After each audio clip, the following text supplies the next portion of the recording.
So hey everybody, it's Corey Jenkins. Welcome to another episode of the In Transition podcast. I am here with my podcasting partner in crime, Lauren Ashley Miner, and we have one of the most amazing people on the planet that Lauren and I are both blessed to be.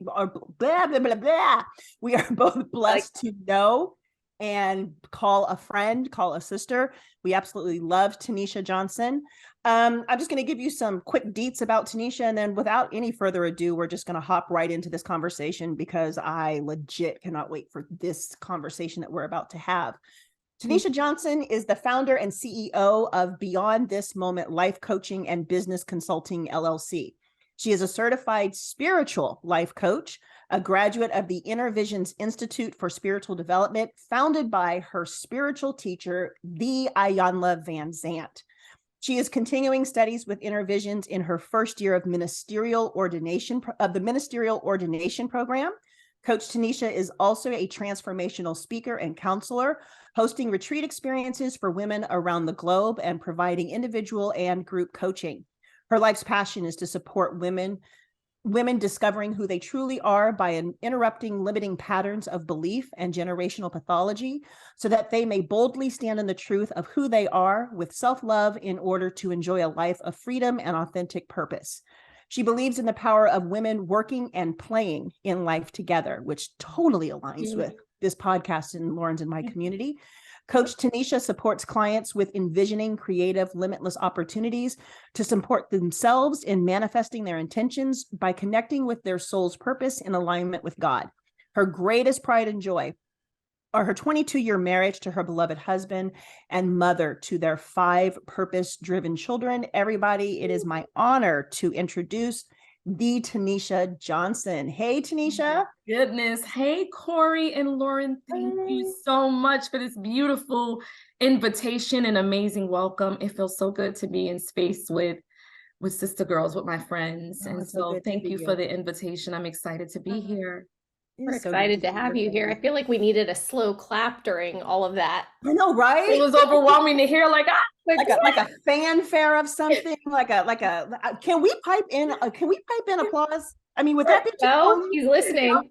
Joe, is that corny if we pipe in some applause, Joe? Just let me know. Yes. It would be too overwhelming for me. As much as I talk about and teach about imposter syndrome and the dominant negative thought pattern, I'm like, I wanted her to do like an abbreviated version. No, but I have to tell myself a different story, and I'm going to talk about that too. No, we tell ourselves. We need to give you your flowers right here and right now so you can enjoy them. So so the way that our podcast works, Tanishia, we don't have a lot of questions. It's not really, well, you're going to say something, we're going to ask a question. It's none of that. We basically have 2 bookends of our podcast in terms of questions. The first one is, what was the catalyst for the transition of which you're going to be sharing with us? And then we just kind of let it go from there. And then it's at some point in time towards the end of the conversation, we're going to ask, where are you now with that transition? How has life been treating you? Where can people find you, et cetera, et cetera, et cetera.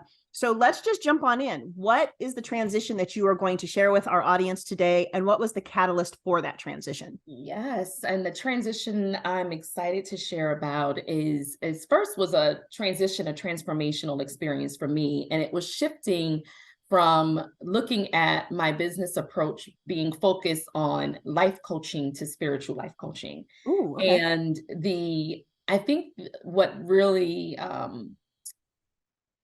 where I really gave myself permission to shift my business was the awakening that was happening for me at that time in my life. Okay. My business was started in 2013. And at that time, so many life coaches out there, the market being saturated with all these master classes and transformational life coaches and speakers. And I set my business apart at that time with focusing on women taking a deeper dive into who they are. Okay. And so I'm going to talk today about how I made the shift and why I made the shift to becoming a certified spiritual life coach. Okay. Whenever you are ready, you can just jump on in, sis.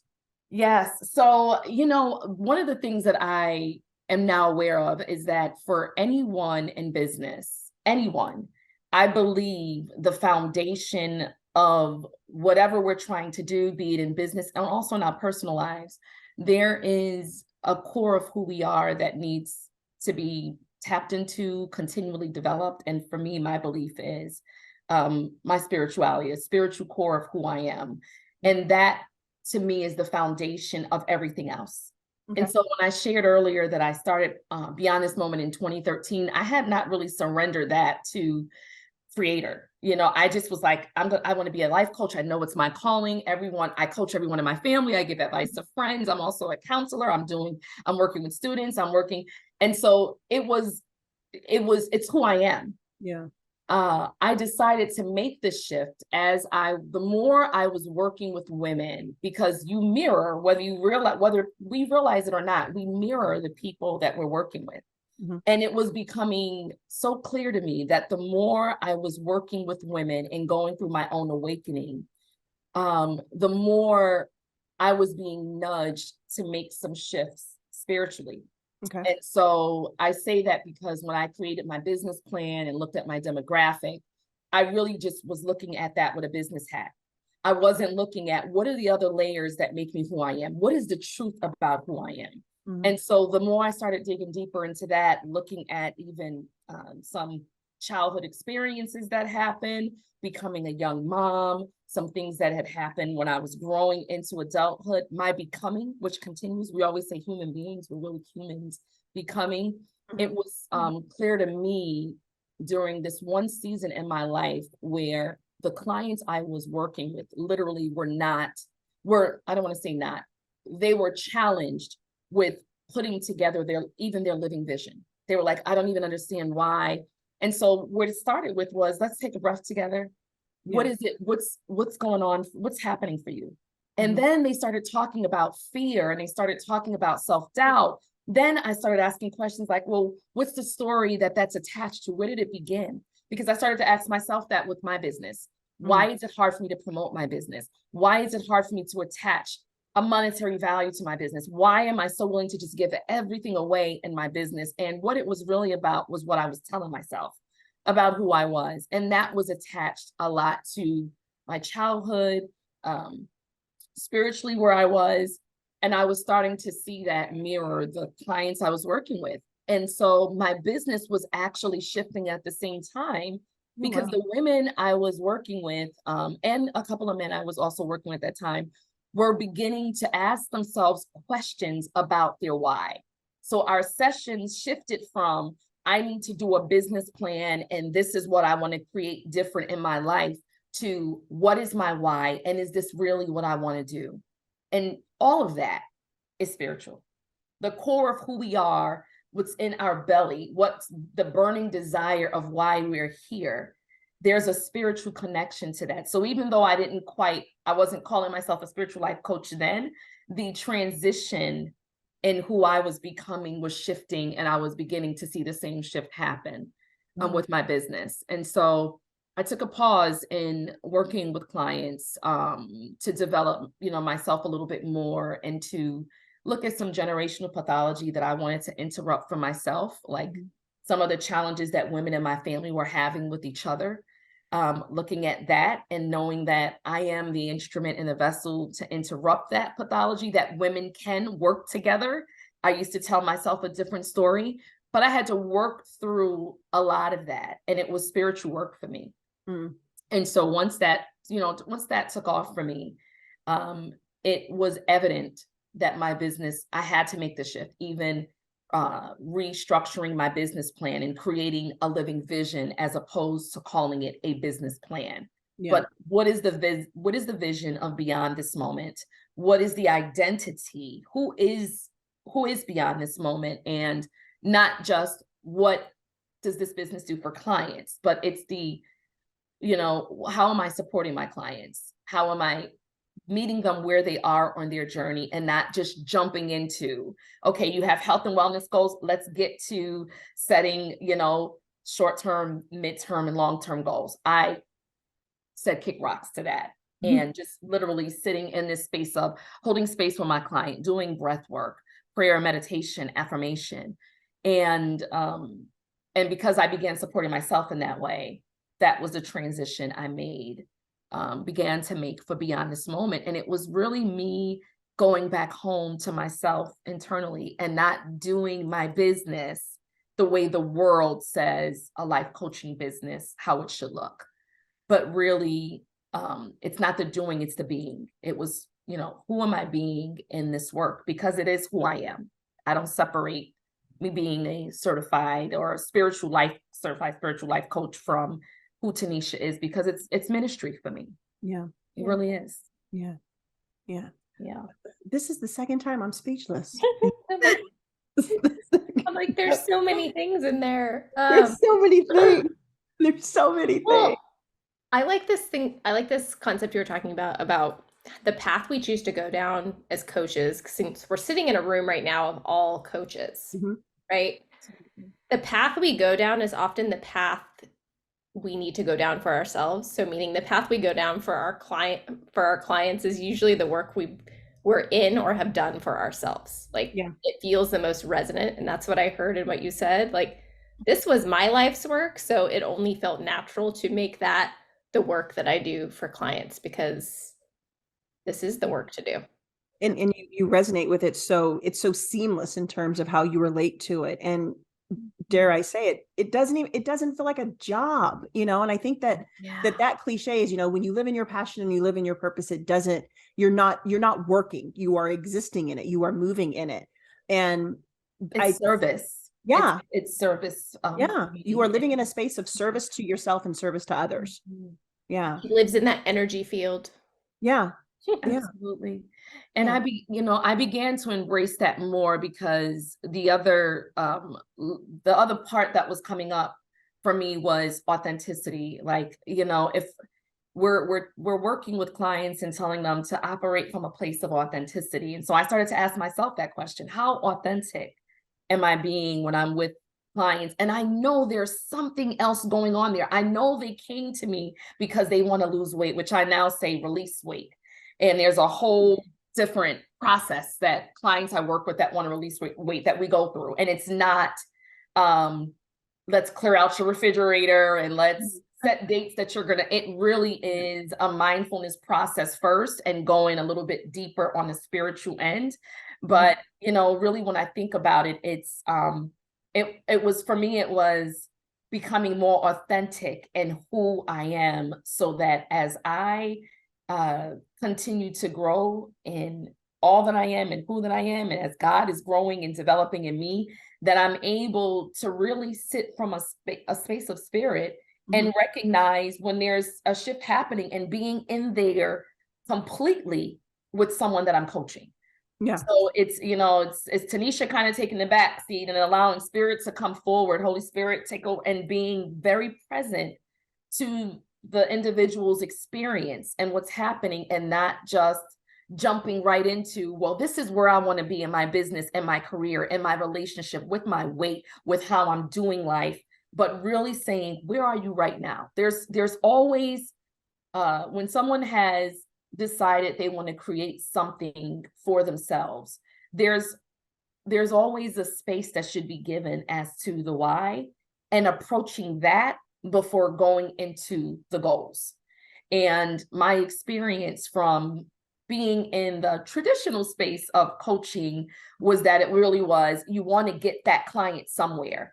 And when I'm coaching clients now compared to before, it's not about getting them somewhere. It's them arriving to where they need to in that moment. Maybe it's an awareness that happens in a coaching session that hasn't happened before, about who they are, who they're becoming, or how they've not honored themselves and now they want to honor themselves. And that can allow them, that can support them in making shifts that honor the truth of who they are, not in who the world. I've had clients that have said, if I didn't take a moment to just sit and breathe and really say that this is what because sometimes I ask the question, what is it that you really want? What is it that you really want? What do you want? We know what it is. At the core of each person, we have the answers we need. And sometimes we shift the questions to line up with the ego has told us what we want, which is sometimes a worldview, versus what our spirit is saying. This is really what you desire, beloved. Let's aim and let's go for that. But we need to be more gentle and more compassionate with ourselves, and So that's the work that I engage in with clients, but it's also continued work for me. Yeah. Why do you think so many Daily people are process. why do you think so many people are disconnected from their wants, their desires, their why? Mhm. You know, I believe that it's a lot of how we're taught. And I believe when we're younger, we're so close to maintaining the authentically true fabric of our beingness, like internally who we are. And then as we get older, life gives us, we have experiences that we live through that shift. We begin to see we begin to look externally for the validation of who we are. And I even tell my clients the most powerful 2 words that you own, because someone even gave you your name, but the most 2 powerful words that you own is I am. And, from a younger age, at least I wasn't taught to embrace the authenticity of what my soul longs for, which lives inside of me. It's a lot of external validation and what the world says. And I think that's part of it. I also think that we get busy and accustomed to being on the wheel of life. And we tell ourselves limited beliefs that what I really want to do, I can't do because I'm limited in finances. What I really want to do, I can't do because I'm a mom, I'm a dad, I'm in partnership with someone. I'm, working a full-time position that I have to give my all to. And I believe it's that as well. And so I also believe that it's easier to hide behind what the world says we should be doing. And so sometimes we shrink ourselves and be more comfortable in what it is that we know and staying limited. And instead of saying, I really have this, what we call her Mama Ia Iyala. What Mama Ia says is the big P down my leg. Like, what do you absolutely want? And, I don't know if there are many, I know that there's not many people that operate from that, like what can be thinking limitless, because we're taught limitations. We get the no and we stop. We get that from when we're younger. We have boundaries for ourselves when we're younger, from the time we're children and we're forced to hug adults because they're the adult in our lives. We're told that how we're feeling internally, you're supposed to hug that aunt, you're supposed to hug that uncle, you're supposed to, even when as little children, we want to set boundaries. And then, we're not allowed to do that. A lot of people are not. And then when we get older, we're looking for that same direction outside of ourselves. So it's also a lack of self-trust. And the beauty is, though, we can take back our power. And it's really, for me, it's about being in alignment with Creator God, and my identity being in that, not what the world says is my identity. And I think that's so hard, and it's so brave, and it's so courageous if we can get there, if we give ourselves permission to work toward that with grace, with love and compassion. Especially in a digital age where we can go online and tell ourselves stories because we see what others are doing, and then self-judgment creeps in. Yeah, I was just about to mention that, in that, our ego gets so, we're constantly telling ourselves we can't do it because we're not enough. And that's in large part based on what we're seeing out in social media, and I think that even though we know a lot of times, or some of the time at least, that some of what we're seeing is still an optical illusion. Absolutely. But your ego gets in the way, like, well, they can do it and I can't do it because I don't look like this, I don't sound like this, I don't have this house, I don't have this car, I don't have this handbag. And I think that one of the things that we need to consistently remind ourselves of is, this is just an optical illusion. Maybe they did do it, but I think it's very easy to make the assumption that about 75%, if not more, of what we see on social. And when I say social, I'm not really so much talking LinkedIn, because when I think LinkedIn, I don't equate that to social. I'm talking Snapchat, I'm talking TikTok, I'm talking Instagram and Facebook and whatever else is out there. But I think that at least 75% of what we see is all for the gram. It's all for TikTok, and it's all just to impress because somebody's watching, or you're trying to get likes, or you're trying to get attention. But the flip side of that is the level of detriment, for lack of a better word, that does to people that have those limiting beliefs about themselves. You know, it truly creates or further perpetuates the less than culture or the feelings of lack. And it's like, you got to get over that and understand that maybe that person did do this, maybe that person did do that, but what did they have to do to get there? You know, what did they have to sacrifice to be able to take that one picture with that filter to make everybody feel like you are footloose and fancy free and living your best life, you know?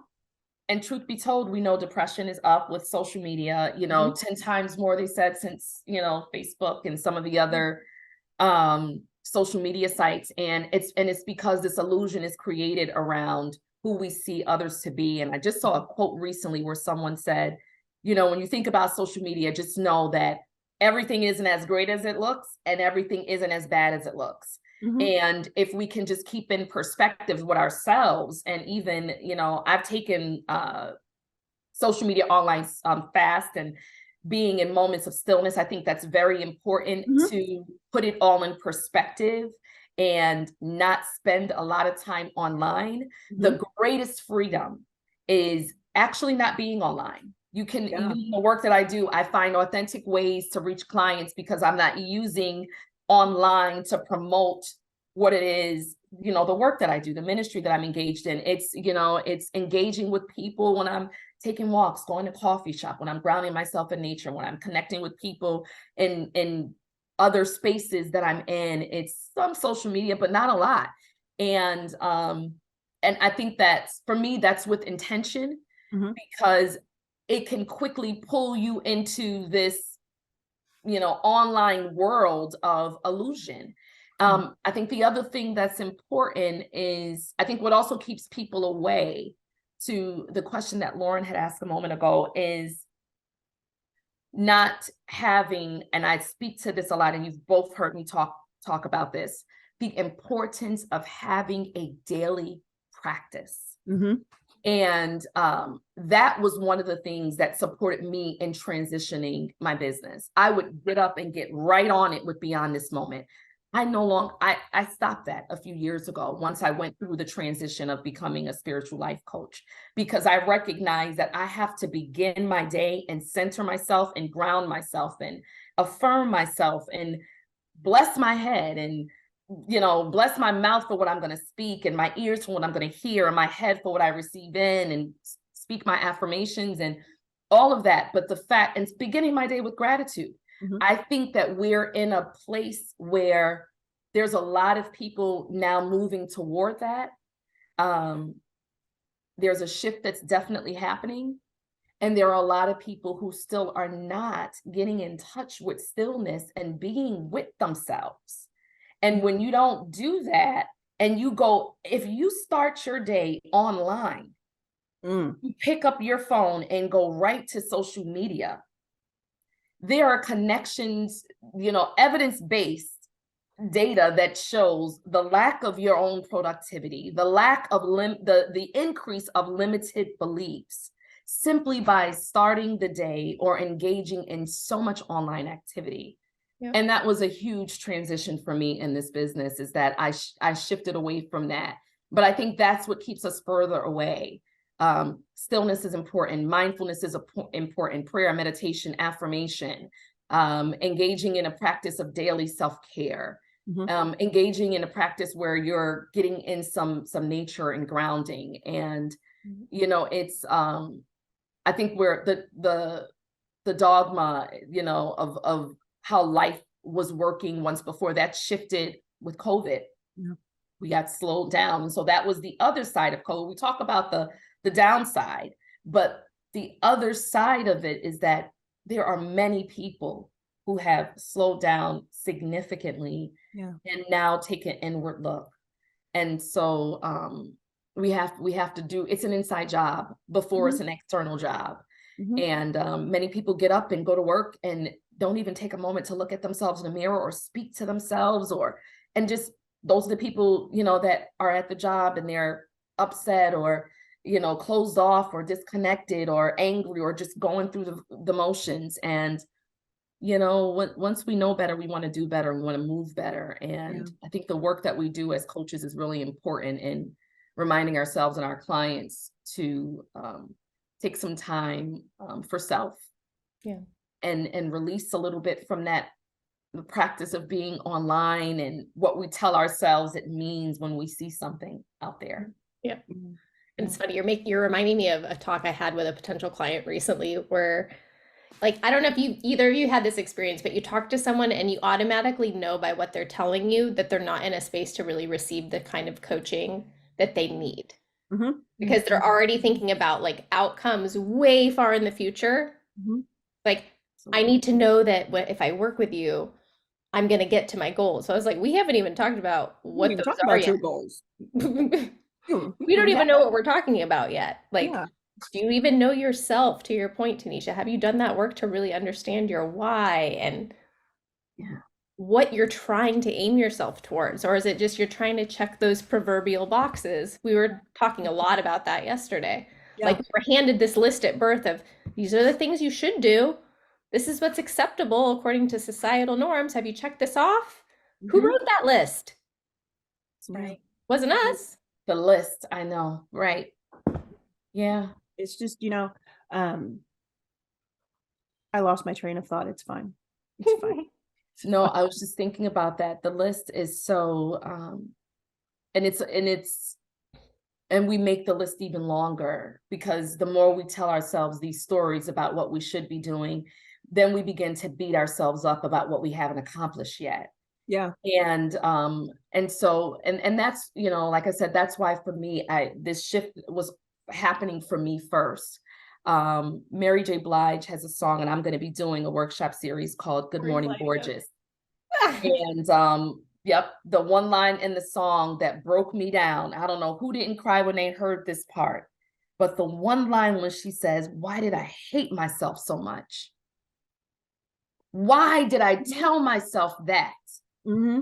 And that was one of the, literally, I just broke down and cried because I knew what she meant by that. Mm-hmm. And it's not the telling yourself that you hate yourself, but it's the things that you do when you say yes to something and you don't want to do it. When you say yes to someone else's invitation and you just need to be, to yourself. When you say yes to doing, to dishonoring yourself by not accepting a compliment that someone gives you. Like I said, the awkwardness of hearing your own bio when someone's trying to give you flowers and you tell yourself that I don't want that to be said. Can you shorten it? Like, that's the hate that we're talking about, not just in the literal sense, but in the little things that we do. Even when I was working with a client and she wanted to release weight and she kept saying, "I got to lose this weight. And I said, "What are you telling yourself?" And what she said is, "I eat too much. I do this." And I told her, nothing grows when it's being poured into poorly. So nothing that you want to accomplish, nothing that you want to, flowers, if you're not speaking to them, plants, if you're not watering children, if you're not pouring into them with love, it'll grow. But what is it becoming? Yeah. And so I said the same. And so what our work wasn't in focusing on her checklist of how she needed to get better about eating and about movement. Our checklist was about how do we get better about how we talk to our bodies. Yeah. And I recommend this book, and I wish I could remember the author. It's dynamic. The Body Keeps Score. Yep. Period. Talk about Of everything we say to ourselves. Mm-hmm. And so what we manifest when we speak about, in her case, about the release of weight and what she was telling herself, there's actually evidence, that there's a resistance to your body when you're trying to make it do something that it's not meant to do. And some of the things she was doing, and I've been down that road. So to speak for myself, one of the things that I was doing was intermittent fasting along with keto. And I was feeling terrible. Oh, God. And my body was telling me, this is not for you. But I was telling myself, how come you still haven't lost weight and you're doing this? Until I went to see my doctor and she said, "Oh, here's the problem here." And we did blood work. Yeah. My thyroid issue, my metabolism, the fact that I was going through this new phase of life And, I wasn't even giving myself enough grace that my body is in premenopause and where I am with that.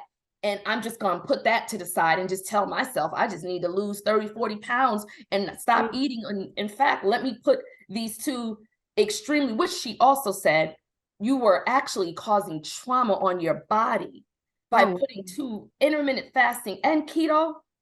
Yeah. I mean, why did I hate myself so much? That's what that meant for me when I heard that song. And so I think that, this work that, I do with clients now, it's also the transformation that was happening for me. And, what we tell ourselves, what I tell myself, what I speak to myself, what am I giving life to? And because that is your becoming, that is your becoming. And I'm more mindful of that today than I was a few years ago when I started Beyond This Moment. And it was really about setting goals and checking off the boxes, and let me help you create a list, and let me send you a check off sheet to make sure you did this. And then coming back and clients saying, I didn't do my homework. And I'd be like, okay, so what's that about? And, and now I've shifted from there to saying, it's not even homework, it's called hard work. And it's not the check off boxes or assessments, but it's more or less sit with yourself with what you're thinking about yourself and what it is that you want to take on for your life right now. What feelings are coming up for you? Why is that so hard for people? Sit in that stillness. Like that is the most awful thing to think about when you're feeling in that stuckness. You're like, I need to do more. No, you need to just sit. Counterintuitive to sit. Yeah. I think people are they're afraid of the silence, and they're afraid of what may come through in that silence, because that's going to go contrary to anything that they've ever told themselves, that they've ever been told by others, whatever they've been told by social media, and just society in general. I don't want to hear that. I mean, that's going to show me how flawed I am, but flawed by whose definition? That's right. By whose list? Why can't it's your life? Why can't you rewrite that list, or just chuck the list out the window for a minute and just get to know you? Absolutely. I remember I beta tested a coaching program for a fellow coaching friend and colleague, and she wanted to start doing coaching on perfectionism. And that she sent me a text, and she's like, hey, I'm wondering if you know of anybody that would be willing to take part in a 6-week beta test for coaching on perfectionism. I literally sent the emoji with my hand raised. I'm like, I'll do it, and the way that and there was a lot of generational curses, what have you, that I had to break in terms of how I was raised, growing up in the family I grew up in, what was expected of me. I grew up in a family where my grandpa was a pastor, and it was always framed to everybody in the family that you're the first family, quote unquote. So you're in a fishbowl. You're always going to be under a microscope. There's always going to be that pressure. My grandmother, and God rest my grandmother's soul, and sometimes the context in which this line was said to us was so damaging. You can't have no flies on you. And so you have to be perfect. You have to be perfect. You have to look the right way when you're getting on a plane. You have to say the right things. You have to do this. You have to do this. And it retrospectively, it did a lot of damage that I didn't even really think about. So that was a list that wasn't written by me, but just was passed down by generation to generation to generation. And I had to go back up against that. And what you said about having a client that wanted to release weight, and it was, I have to do this. I have to do this. And that was one of the things that I needed to, I think one of the things I said, we hit this, she had me do this list of what you prefer versus what you demand of yourself. And I said, I demand of myself to lose 20 pounds. And she's like, but why? And I'm like, well, because of this and this and this. And she's like, but who said? And I'm like, well, because of this and this. Okay, but reframe that. And she's like, you would prefer to lose that, but if you don't, it's okay. And I mean, and that just like blew my mind, how you speak to yourself, based on what you were told as a kid, based on what you see, as an adult, Yeah, but the beauty is your interruption of that. Yeah. And I want to give some light there for that, because the awareness is where you get to interrupt the pattern. And then once you interrupt the pattern, you're interrupting the pathology, you're telling others, you're living it. And then when, slippage happens, when it creeps up where that voice starts coming back, you're able to recognize it. And that's growth. Yeah. And that's exactly how she framed it. Yeah. Yeah. It was exactly how she framed it. She goes, this isn't going to be a one and done type thing. She's like, yeah, okay, the voice is gone right now. It's going to come back. It's going to try to come back louder. It's going to try to come back a different way. So you have to, it's a muscle. You have to constantly exercise it. It was a 6-week program. I think I had to have cried at least for 7 weeks, because it was just a shedding, if you may, of just like, man, who says I can't do this? Who says I have to do this? Why am I putting this demand on myself? To your point about Mary J. Blige, why do I hate myself so much? And it wasn't a physical hatred. It wasn't like, God, I hate you, Corey. It was me not honoring myself and being true to the things that I want to do, because it's my list. Thank you so much for tuning in to part 1 of this conversation. We appreciate our listeners more than you could ever know. Stay tuned for part 2 coming soon. In the meantime, if you liked any part of what you heard, please, please, please do us a favor and follow the podcast so you never miss an episode. And if you're willing to go a step further, we would love for you to leave us a review and send this episode to a friend that you feel would be served by it in any way. We are so excited to finally share more about Catalyst, the community we are building in conjunction with this podcast. Our mission with Catalyst is to create an authentic, safe, and inclusive space for heart-centered, growth-minded, multi-passionate women to navigate their life's transitions, all by building meaningful relationships, learning from one another, and growing into the best version of themselves, and maybe even making the world a little bit better in the process. If you're interested in becoming a founding member of Catalyst, we would love to learn more about you and have you apply at wearecatalyst.social. Check it in the show notes. We only have a limited number of spots for this founding member round, so be sure to get your application in soon. Again, the website to apply is wearecatalyst.social. We look forward to the possibility of getting to know you on a deeper level and supporting you in navigating your life's transitions. We cannot wait to have you join us for the next episode. Until then, we encourage you to lean into your community and embrace the growth that inevitably happens when you're in transition. See you next week.